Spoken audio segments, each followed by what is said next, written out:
In the field of marketing, one of the biggest innovations is the rise of mass advertising and brand management.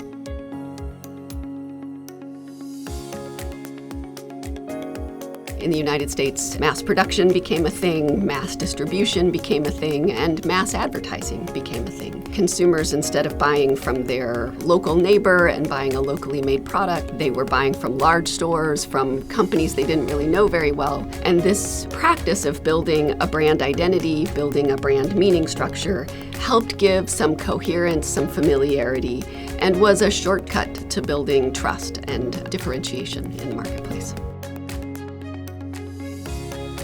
So in this mass era, what happens is that brands start to think of themselves not just as the products they sell, but as a bigger meaning structure that sits on top of the products. Maybe the products even come and go, but the brand itself is sustainable. Brands start to cohere into systems of meaning.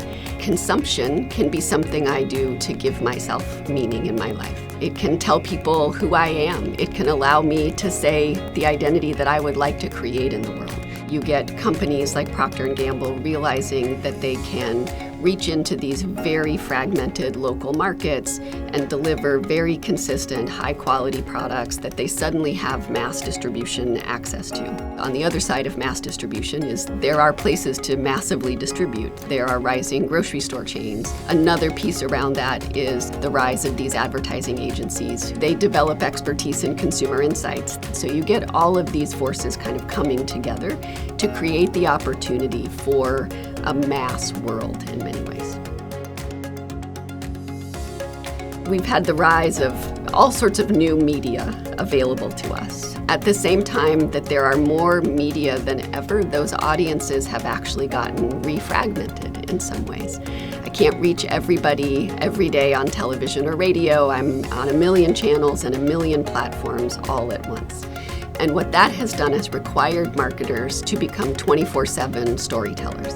They have to take the essence of their brand and constantly be in creator mode.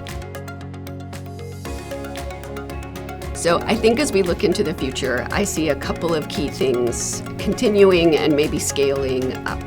Brand and the brand strategic lens increasingly drives decision-making across the organization. Brand becomes the lens for what might have otherwise been fairly siloed parts of the organization. That is, I think, enhanced by and maybe challenged by the rise of AI and really making brands not just storytellers, but lived experiences. But in a world where AI creation maybe drives up mistrust, concern about what is true and what's not true, brands that can really speak to the use of these tools at scale with consistency and coherency and do it in a way that continues to generate trust, I think is what's most important.